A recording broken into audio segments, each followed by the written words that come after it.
Welcome back to the Built for the Trades channel. This is Dan Dowdy, the founder of Built for the Trades. And today I'm going to tell you how to fire the right person in your plumbing business. Firing anybody is not fun, and it should never be fun. But following these steps that I'm going to share with you today is going to take that awkwardness away from firing the right person in your plumbing business. Before we dive in, I wanted to mention our new sponsor here at Built for the Trades. It is Project to Payment. They are invoicing software that is trade specific. Enter the code Built for the Trades for 3 months free and dive in. So today we're talking about how to fire the right person in your plumbing business. Not the wrong person, the right person. When you're leading people, there's 3 different factors I look at when I start to have trouble with one of my team members. I call it GWC. Do they get it? Do they want it? And do they have the capacity to do it? Well, the first thing is getting it. And getting it is training. And I want you to understand that in leadership, what you say and what people hear, a lot of times are 2 different things. So we have to set the foundation for that leadership. And setting the foundation for that leadership is done through a written position agreement. Now, if you have written position agreements for your team members, also called sometimes job descriptions, congratulations, this is going to be an easy task to firing the right person in your plumbing business. But if you don't, I encourage you to go to builtforthetrades.com, reach out to us. I would be happy to share an example of a position agreement for your plumbing business. So let's dive in. You know, there's a time in my career as a plumbing business owner where I had to fire a few people, and it felt like it got to a point where I was almost getting hardened to it. I thought, it's just another person, it's just part of my job. And I started to almost go numb to it. But every time I fired somebody, it was a big blow up. And I just thought, man, there has to be a better way to lead people.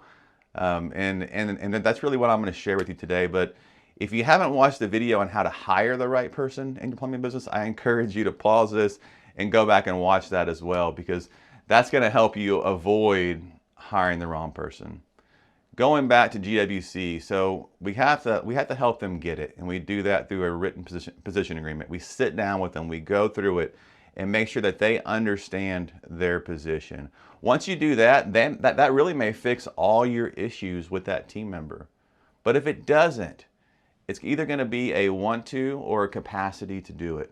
Want to, I'm here to tell you, you can't fix want to. So as you go through this 3-strike rule I'm going to talk about, and that team member doesn't want to improve, doesn't want to perform, it's best that you go ahead and cut ties as soon as possible. But if it's a capacity to do it, a lot of times that's the wrong person in the wrong seat. And so as you go through this 3-strike rule and you coach them in the way I'm going to explain how to do this, you will start to uncover that and realize that, and there may be a different seat in your company that they can go to. But I do encourage you, if you are going to move somebody to a different seat, don't create a new seat that never existed, a new position that never existed just because you like this person. If there is a position that already exists and they're good at it and they want to do it, then that's a great fit. All right, so I'm going to stop rambling and I'm going to share with you all the 3-strike rule to firing the right person in your business. Strike 1. First thing, always praise in public and have those difficult accountability conversations in private. So in step 1 or in strike 1, if somebody is not performing their duties, I'm going to set a meeting with them one-to-one, and I'm going to sit down with them, state the facts, and point out in the position agreement the tasks that they're not performing. This is beautiful, right? Because when you're holding people accountable, you want to remove all the emotions from it and just state the facts. It's not about me and how I feel. It's about the position and the company as a whole. At that point, put together a performance improvement plan. Here's what you're doing wrong. Here are some of the key performance indicators that will tell us if you are improving and doing it right. And then set another meeting with them a week later to check in and see if their performance is increasing, and be their coach and be their encourager in that first step, that first strike. At this point, you don't want to get rid of that person.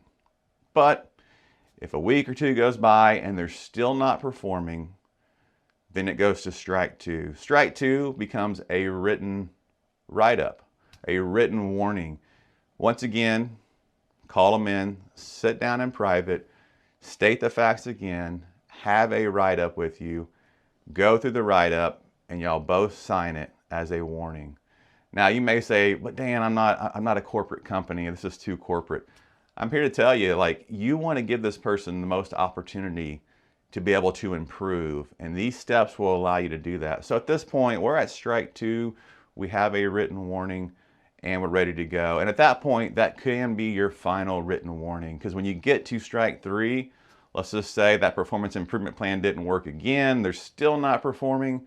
When you get to strike 3, the cool thing is typically they're going to quit the company because they've realized the writing's on the wall. I don't want to do what that person is asking me to do. But at that point, come with the final notice of termination or firing, and go ahead, and that's the 3rd strike. Sit down with them in private and go ahead and do the termination. At that point, there's not going to be any surprise. Nobody's going to be surprised if they even make it that far. But you're going to have the documentation of sitting down with them. And going back to that first step, that performance improvement plan, make sure that you document that and y'all both sign it, and you get a copy of it for your records. In step 2, when you have that written warning, have a copy for your records with both of y'all signing it with clear expectations. In step 3, when you terminate or firing that team member, have it in writing, have it all ready to go, so that way it's a nice clean breakup. You did the best that you can do, and you actually did fire the right person in your plumbing business. See, leadership is influence, management is accountability. If we're holding people accountable with just leadership, like just our emotions and how we think they should be doing and our verbal communication, a lot of times there's a disconnect in what we say and what people hear.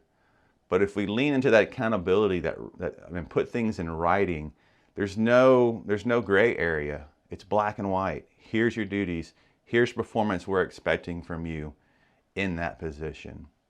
So, hope this encourages you. Hope this helps you in your plumbing business.